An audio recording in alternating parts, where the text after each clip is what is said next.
Hi everybody, I'm sitting in the dark in my car because it's the first somewhat not Hoth levels of cold in a while.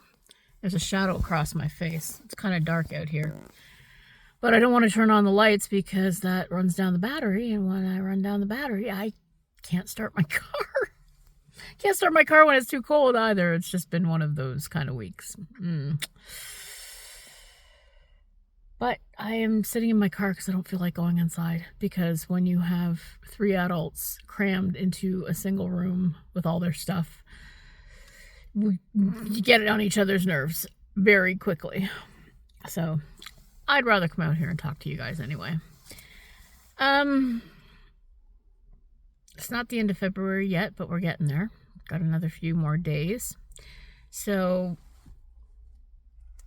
this month was African American History Month, and last weekend, was it last weekend or the weekend before? I don't even know what day it is anymore. Today is Tuesday.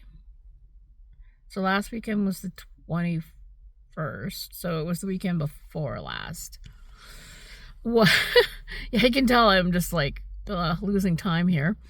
But it was Garbaugust 3.5, and I didn't get a whole lot read, but I did get through.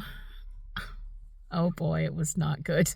I picked up The Laws of Depravity by Eric LaSalle. Now, if that name rings a bell, you might have watched ER in the 90s. He was the other hot doctor, not Clooney. But yeah, he's best known as one of the doctors on ER. And apparently he's got a new career happening as an author. And this is, I believe it's his first novel. Unfortunately, it's not good. I'm sorry, it's not good. The story is that there's a serial killer who's going around killing priests, and the priests aren't innocent either. So it's sort of a be sure your sins will find you out. And then the rest of the book is kind of the unit of detectives and the FBI agent that are on the tail of this guy. And then you get a little bit of the insight into their background. So there's these brothers, one's a cop and the other's a priest. You get the FBI agent who's been tracking this guy for 10 years, and then you get a bunch more people that I kind of lost interest in. Yeah. I know it's rude, but just not a great book. What frustrated me about it is, I mean, obviously serial killers and police procedurals have been done to death. It kind of, I listened to the audiobook, by the way, and I grabbed it because he's an actor.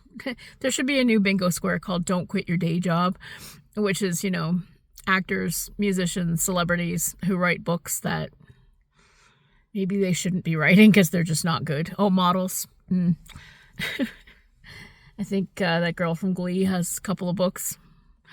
And there's something innately trashy about reading books by actors who have reinvented themselves as writers, and now they're writing books. Now, some actors are actually very good writers. Like Steve Martin, for example. He's written some really good books, but a lot of them, Britney Spears.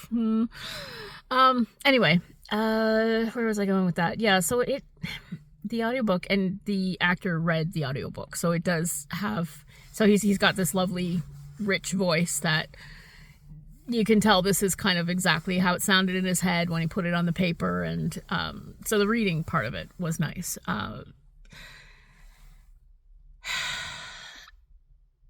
Serial killers have kind of been done to death.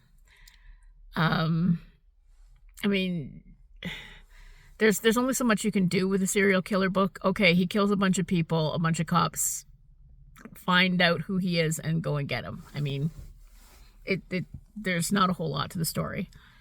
And And so it kind of makes it hard to care about the characters. The way that the setup was and the stock characters kind of rang like an episode of Law and Order SVU, which I have also been binge watching for a while now, so that could have colored my perception of it. And then the killer himself was just like a mishmash of a bunch of killers that have been done before and better. So there's the self-flagellating super Christian on a mission thing from the Da Vinci Code. There's the dying of cancer thing from Saw. There's a lot of Seven. He's got this mission from God and he goes after people that appear to be innocent, but only in a messed up world like this are these considered innocent people, and blah, blah, blah, blah, blah, right? I mean, which made it kind of, and you can't even care about the victims because the victims are horrible, horrible pedo priests, right? So, I don't know. It just wasn't good. But anyway, Law of Depravity. And I usually don't, if I don't enjoy a book, I don't usually tear it up like that, but I was feeling kind of mean tonight because there's a lot of other things going on right now that I can't really talk about, or if I did talk about them, that would just open up a whole bunch of stuff that I don't want to open up, like politics. And what's going on in the States right now is insane and scary, and there's an election here in Ontario in a couple of days, and please vote out the cons. If you're in Ontario, just please help us.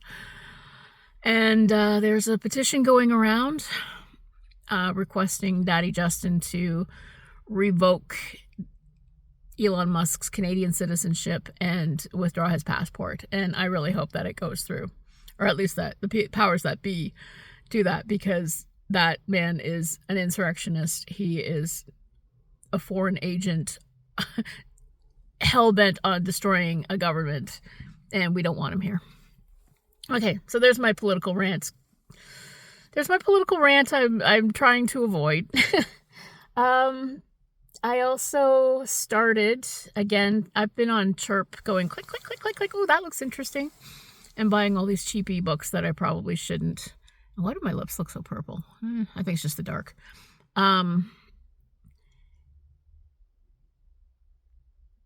So the Laws of Depravity, I picked up, I think it was like $1.99 or maybe $2.99. And it was, it was not, I didn't feel ripped off for the amount of money I paid. And then I also picked up the trilogy, which was the Songbird, The Darling Songbirds, and it's a trilogy, and I'm about 20% into the first book, and I already kind of am regretting it because it's okay. So it's a story of this woman named Ardell Darling, and she and her two sisters were raised by their dad, because their mom died when they were young. And they were a singing troupe until 11 years ago when their father passed away, because he was their manager and he ran things. And then when he passed away suddenly of a heart attack, they just didn't have the heart for it anymore. So now in the present day, she has come back to the family property in this place called Darling Bay. And all that's left is this old saloon from that was probably built in the 1800s. Like, it goes back to the Old West times. And there's a hot bartender there that she's sniffing around. And she's come back because her uncle, who owned the saloon and the property, passed away suddenly as well. So now she's got to kind of clean up and maybe get ready to sell this place. Now, the hot bartender, his name is Nate Houston, which is kind of funny because she's like, that's such a made-up name, because she spent her last 10 years doing the circuit in Nashville, where in Nashville she says guys are named things like Joe or Tom or Steve, Nate Houston, you know, is a made-up name, but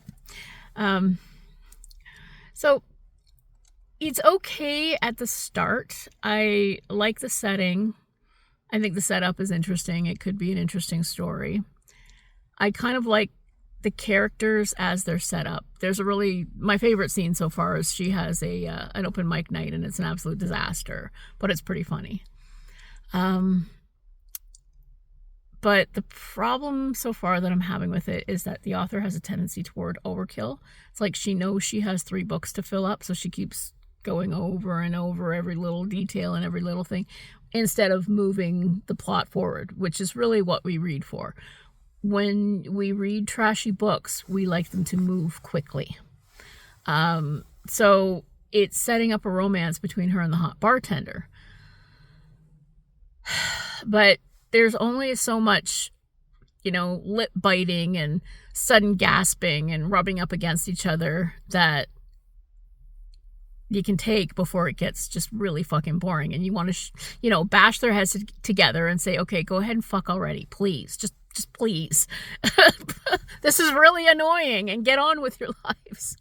So, and yes, granted, I'm not a fan of romance, never have been. Maybe this is appropriate, whatever. But I would much rather know more about the town and the music and, the uncle was a hoarder. I'm more interested in the stuff that he was keeping in his messy apartment than I am in these two. But anyway,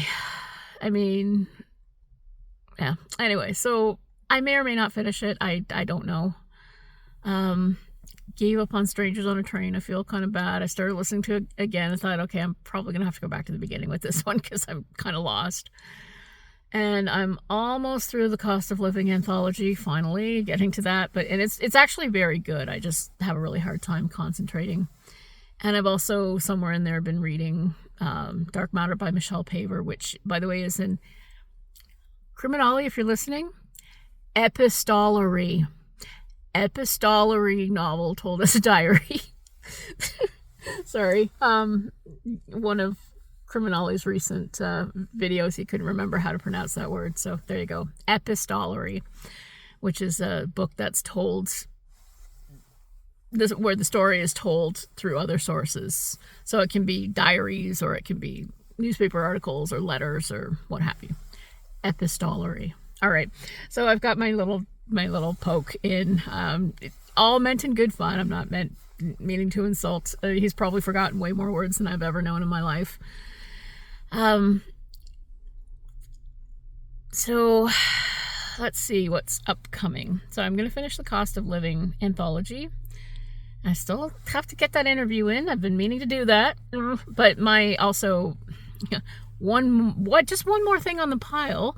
I bought a brand new laptop in October to replace the one that was smashed in last October, a year ago. Brand new, cost me $500 freaking that I cannot afford because I got my tax return. And I used it for 4 months. And the other day, I put it inside 2 cases and I slid it down the side of the bed, which has so far been the best place to put it, so it's out of the way so it doesn't get knocked off the bed. And I come back and it's smashed. I don't know what happened to it. Nobody's owning up to it, if somebody in the room smashed it, or if something just got pushed against it and that's what smashed it. But I'm really annoyed. So now I have to buy another laptop. I'm really unhappy about it. So anyway, so that's what's kind of backed me up in terms of being able to get the interview done that I wanted to do and all the other stuff that I want to do. Anyway, you can tell just how irritated I am by that, because this is, I think, if you include all the ghost activity and everything else, this is like 10 or 11 laptops now. It's insane how we go through laptops. And they're really expensive to replace. Anyway, so where I was going with that was it's still on my plate to finish The Cost of Living and get the interview with the editor, which I keep saying, if I say it enough, I will get it done. March is Women in Horror Month, so I intend to read women authors. I might be able to squeeze in another Black author before the end of the week, probably not, but it is African American History Month, and if you do nothing else, go and read some horror by a Black author. It'll do you some good. What else is going on? I guess March is supposed to be March Mystery Madness, but I'm probably not going to participate in that. There was something else I wanted to talk about. Think I can remember? No. Of course I can't remember.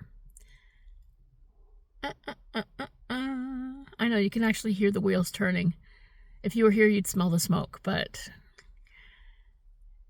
there was something I wanted to say. Okay, this is driving me crazy. Don't you hate that when you have a plan of what you want to say, and then you get the camera in your face, and then you're forgetting about it?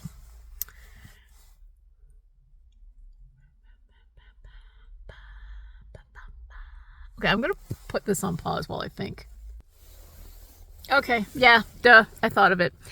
I am absolutely thrilled to announce, yay, that my story, Mexican Mennonites, was accepted for the Trash Tales anthology. I believe that's going to be released in August, and I'm really, really looking forward to working with Alex and Ollie on any edits and any other promotional stuff that we're going to do. I think it's going to be a fun anthology. I'm really looking forward to what the other people have been doing. I can't believe that something like that is something I completely forgot about what I was going to say. Man. And I just had a coffee too. I don't even have that as an excuse. So anyway, yes, look forward to the Trash Tales anthology. And I hope you're reading lots of horror. I hope your last couple of weeks have been better than mine. And have a great day.